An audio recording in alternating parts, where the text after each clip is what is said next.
Tá bom, Deus fez, apareceu o universo. De onde que veio Deus? Aí entra na área da filosofia. Aí é uma pira que não dá, né? Uma vez eu estava na Universidade Presbiteriana Mackenzie dando uma palestra, veio um filósofo e falou assim: professor, tudo que você falou aí é muito legal e tal, mas você não consegue me responder essa pergunta. Quem criou Deus? Mas o Igor, essa é uma pergunta filosoficamente equivocada. Sim. Um bom filósofo jamais faria essa pergunta, não é, Rodrigo? Não, e ela é feita... Eu ia até trazer... Acho que eu te dei outra vez o meu livro, O Ceticismo da Fé. Sim, dei pra minha mãe, inclusive. Eu ia trazer outro hoje, mas ficou tudo na Jovem Pan lá, viu, de manhã. Mas eu vou trazer da próxima vez.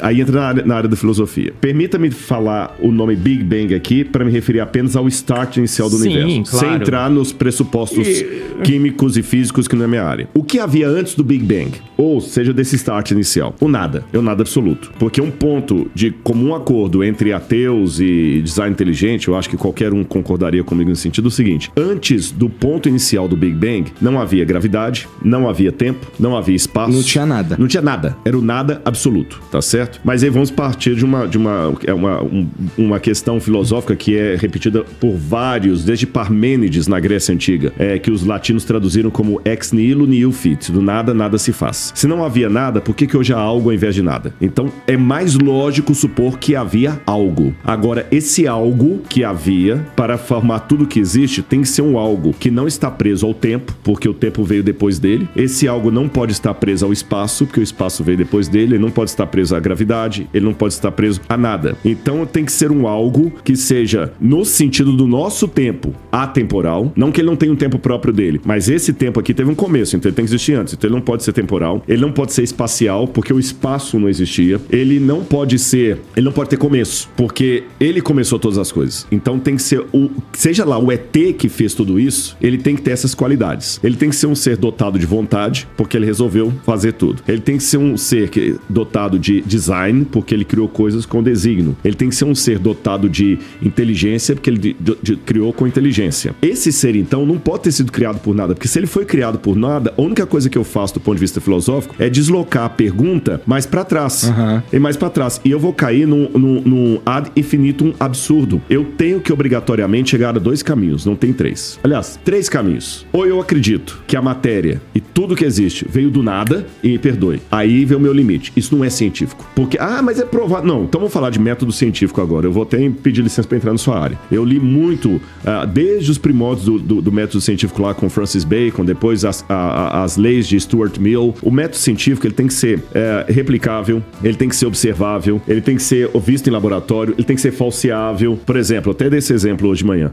Como é que eu posso provar para você que gasolina de carro não funciona para avião? É simples, é falseável. Você pega a gasolina do carro e colocar lá. Agora, não é falseável dizer para você que Santos Dumont estava sem cueca quando ele se suicidou. Não tem como voltar lá e verificar isso, tá certo? Então, dizer que algo que tudo pode surgir do nada, sem um agente que provoque isso não é nem falseável, nem científico, nem laboratorial, nem filosófico. Mas nem os caras que pensam no Big Bang como o início de tudo, eu já os vi falando que eles não fazem ideia do que causou o Big Bang. Exatamente, mas só quando eles falam assim, existe uma diferença. Quando a frase, olha as duas frases, não faço ideia do que causou o Big Bang. Um agnóstico pode falar isso. Beleza, você tá sendo honesto. Não faço ideia. Mas só dele falar, não faço ideia do que causou, ele já está admitindo que houve um causador. Causou. E pelo menos ele está admitindo que algo causou. Ele não faz ideia de quem que é. Se é um ET, se é o ET de Varginha, se é o Bilu, se é o Deus da Bíblia. Mas ele admite que algo causou. O problema é o outro, puro, que fala o seguinte, nada causou. O Big Bang aconteceu do nada. Então ele não está sendo, com todo respeito, ele não está sendo científico, porque ele não tem como me provar que coisas surgem de não coisas. Tô falando filosoficamente falando. Por que eu não tenho medo de aparecer um tigre aqui agora e sair devorando todo mundo? Porque não tem como surgir um tigre do nada. Exatamente. Se um tigre não pode surgir do nada, por que toda essa estrutura que a gente viu pode surgir do nada? Então eu sou obrigado a trabalhar com uma causa primeira. E essa causa primeira, para ser, do ponto de vista filosófico, uma causa que justifica o surgimento de tudo, aí eu tô usando aqui Aristóteles, isso é Aristóteles, essa causa tem que ter essas características. Ela não pode ser presa ao tempo, ao espaço e tudo mais. Mas se alguém causou a causa, Eu só tô deslocando a questão pra trás. Aí que eu falei que tem as 3 possibilidades. Ou eu vou cair no absurdo de falar que o universo surgiu sem causa, o que não faz sentido. Ou eu vou falar que sempre teve uma causa causando outra causa, eu vou cair no infinito absurdo, que também não faz sentido, porque tem evidências que o universo começou. Ou eu caio num terceiro que, pra mim, é o mais lógico. Houve uma causa primeira que formou tudo isso, e quando eu vejo as características dessa causa primeira com o Deus que a Bíblia apresenta, eu vejo que dá match. Você entendeu? Esse é o ponto, dá match. Agora, é lógico, isso aqui, eu não estou com isso provando que a Bíblia tá certa, tem que ver os limites. O que é que eu tô provando, o que eu não tô provando. Uma vez Está supondo. Supondo. Uma vez alguém me mostrou um vídeo que alguém tinha feito na internet, me criticando, né? E a pessoa falava assim, Rodrigo, você vai aprender comigo. Se eu não me engano, até acho que é aquele rapaz que é satanista, eu esqueci o nome dele. Acho que foi ele. Porque eu não dou muita bola pra isso, eu nem abro. Porque se eu for abrir, eu não vou dar dinheiro pra minha terapeuta com isso. Eu vou discutir outras coisas, entendeu? Não. Aí, mas alguém me mandou um vídeo. Ele botou lá assim, Rodrigo, você já aprendeu? Porque ele pegou um recorte de uma fala minha, onde eu falei que inferno é a ausência absoluta de Deus. Aí ele falou assim, olha a estupidez do que o Rodrigo falou. Ele não usou a palavra estupidez, mas eu tô parafraseando aqui. Tá. Olha a estupidez do que o Rodrigo falou. Se Deus é onipresente, assente comigo e aprenda. Ainda falou assim, se Deus é onipresente, como você escrito na Bíblia, então Deus está em toda parte. Se ele está em toda parte, não tem como ter uma ausência absoluta de Deus, uma parte onde Deus não estaria. Pá, checkmate, só falta o óculos, né? Só que esquece uma Como coisa. Como é que é a musiquinha? Né? Eu, como músico, sou um bom arqueólogo.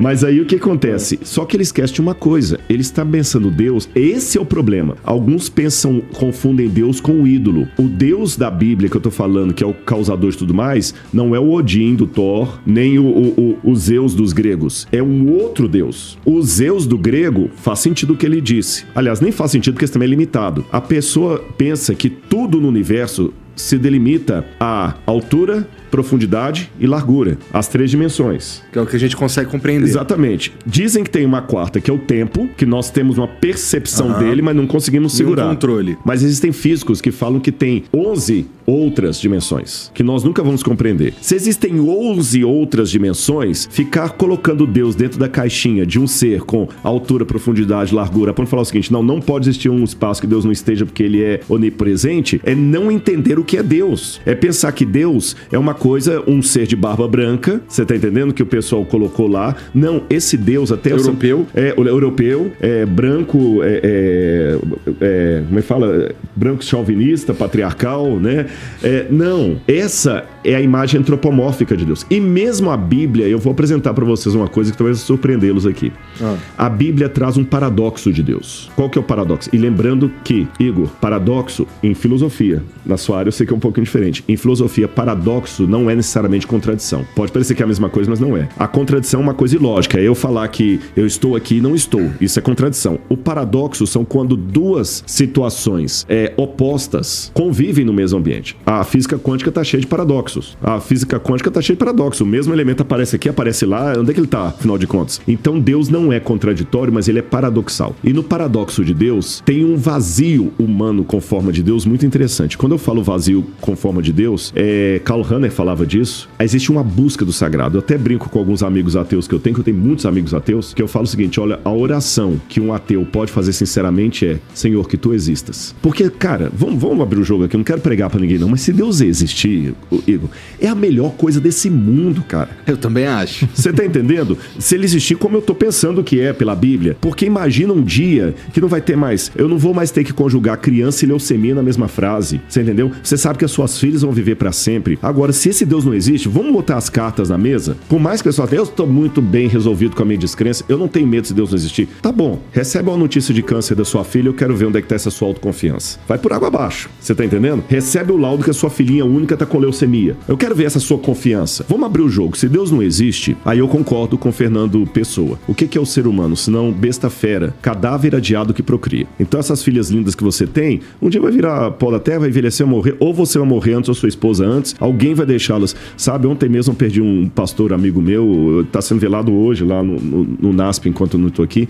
Isso é triste e tem algo em nós que não quer isso. Se tudo fosse natural, se tudo faz parte da evolução, era para nós já estarmos estamos acostumados com a morte, com o sofrimento, porque não tem Deus, não tem projeto, não tem nada, tudo é bobagem que ele está falando aqui. Vamos acostumar com a morte. Para que você chora? Ah, não, é a lei da sobrevivência. De onde que vem essa lei da sobrevivência, sabe? Vamos acostumar com a morte, vamos transar e beber, porque vamos morrer mesmo e acabou. É só isso. E acabou. Agora, olha que curioso. Nós, às vezes, queremos muitas certezas e nós nos portamos como pássaros numa gaiola. O passarinho na gaiola, ele vive num mundo de certezas, porque na gaiola ele não precisa caçar a comida dele, porque todo dia o dono coloca alpiste ali. Ele não precisa se jogar no ar com aquele imensidão embaixo, porque ele tá no puleiro ali, é só pular do puleiro pra cima. A gaiola, se fizer frio, alguém vai lá e cobra a gaiola. Se fizer chuva, alguém cobra a gaiola. No outro dia ele acorda e já tá o dono lá. E ele fica na gaiola cantando. Só que aquele passarinho, por instinto, ele fica olhando lá pra fora, as nuvens, e tem alguma coisa nele que o atrai pra nuvem. Ele quer ir, ele não sabe de onde que é isso, que ele é um pássaro. É como as tartaruguinhas do mar, que elas já eclodem lá no Projeto Tamar, já vai tudo pra aguinha. Parece que tem algo que fala assim, olha, o seu lugar não é na gaiola. Mas onde é que é meu lugar? É lá no céu. Mas lá eu não vou ter alpiste, eu vou ter que procurar um alpiste, eu não tenho certeza se eu vou ter. Lá eu não vou ter certeza. Lá eu vou ter que ficar na imensidão. Ai, eu não vou ter certeza de nada lá.